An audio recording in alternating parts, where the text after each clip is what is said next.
Bismillahirrahmanirrahim. Assalamualaikum warahmatullahi wabarakatuh. Semoga teman-teman dalam keadaan sehat walafiat.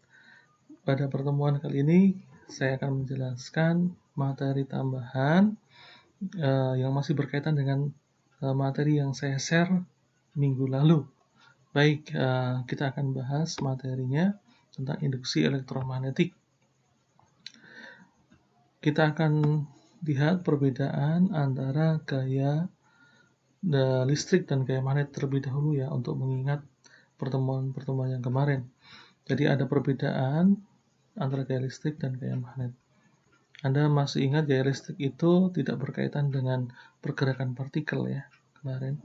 Kemudian bekerja dengan searah medan listrik, tetapi gaya magnet bekerja dalam arah tegak lurus medan magnet. Kemudian juga berkaitan dengan pergerakan partikel. Kemarin kita belajar menggunakan kaidah tangan kanan mengenai gaya magnet. Kemudian untuk membangkitkan sebuah arus atau kita mau membuat adanya arus gitu kan, maka dengan cara kita menggerakkan kumparan pada sebuah medan magnet yang diam, maka akan menghasilkan arus yang ditandakan pada sebuah output di situ dan digambarkan pada sebuah lampu. Ya, ini hanya gambaran saja. Tapi ada cara yang lain, ya, tidak harus dengan kumparan yang digerakkan saja, tetapi juga bisa medan magnet yang digerakkan. Kemudian kita mengenal tentang Faraday ya, hukum Faraday. Faraday itu berpendapat bahwa jika arus dapat menghasilkan medan magnet di sekitar kawat, maka sebaliknya medan magnet di sekitar kawat juga harus bisa menghasilkan arus. Ya, pendapat itu memang benar, tetapi harus ada syarat, harus ada perubahan medan magnet. Cara merubah medan magnet tadi bagaimana?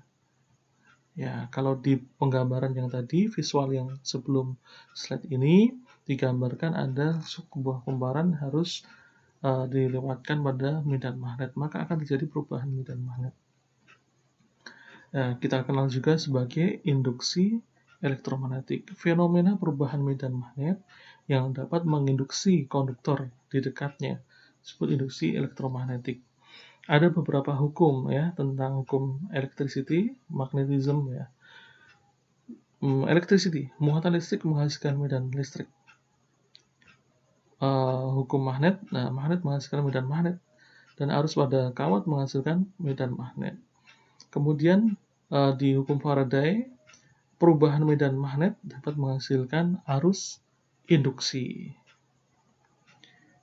Di sini kita akan melihat visualisasi bahwa pergerakan dari magnet itu dalam sebuah kumparan koil, maka akan menghasilkan perubahan magnet sehingga outputnya akan menyala. Tetapi jika sudah diam, maka outputnya juga akan mati karena tidak ada perubahan medan magnet. Ketika ditarik keluar, ada pergerakan, maka output akan menyala. Semacam itu, harus ada perubahan medan magnet secara terus-menerus. Kemudian, ini ada hal yang menentukan arus induksi ya.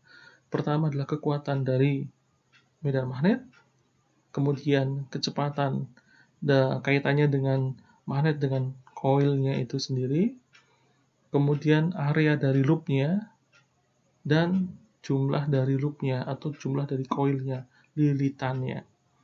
Nah, kita bahas juga tentang flux ya, medan magnet nanti juga berkaitan dengan perubahan flux magnetik. Ini saya kira Anda sudah paham karena sudah kita bahas di pertemuan-pertemuan yang sebelumnya. Ya, dia akan maksimal nilai dari flux itu jika antara sudut B dan A itu adalah 0 derajat. Artinya seperti yang digambarkan pada gambar yang pertama ini. Ya, semacam itu, sudutnya 0. Nah, 3 cara untuk merubah flux ini 3 cara dari banyak cara mungkin ya. Yang paling mudah ini pertama dengan menggerakkan magnet, atau bisa juga dengan menggerakkan koil di sekitar magnet. Kemudian yang kedua dengan kita menarik, merubah deformasi, merubah bentuk dari koil itu ya. Ini gambarkan dengan mengecil dan membesar ya. Kita gambarkan mungkin kalau Anda main dengan karet, terus kita tarik dan kita kembalikan semacam itu ya. Kalau itu ibaratnya sebuah koil. Yang ketiga dengan cara memutar magnet atau memutar dari koilnya itu sendiri. Ini hanya visualisasi perspektif lain ya, penggambaran lain dari yang sudah divisualkan. Yang pertama dengan perubahan medan magnet, yang kedua dengan perubahan dari wire-nya, coil-nya, yang ketiga dengan merotasi. Nah, kita masuk ke hukum Faraday. Di sini ada induksi electromagnetic force, satuannya volt, ada negatif N, perubahan flux per delta T. Anda tahu bahwa tadi perubahan induksi arus induksi itu berkaitan dengan perubahan medan magnetik.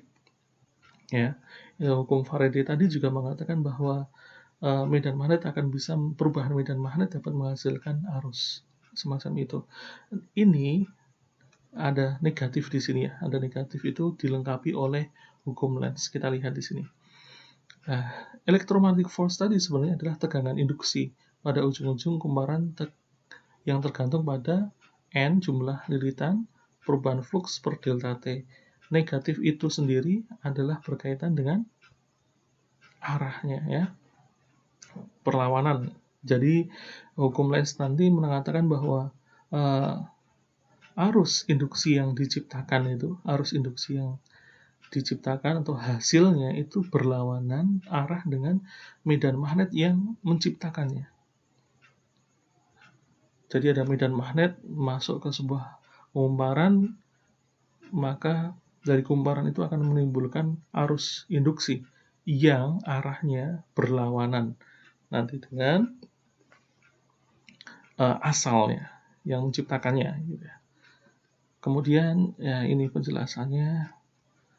Ini visualisasinya yang mungkin kita ada 4 visualisasi di sini akan mempermudah nanti penjelasan penggambaran kepada Anda.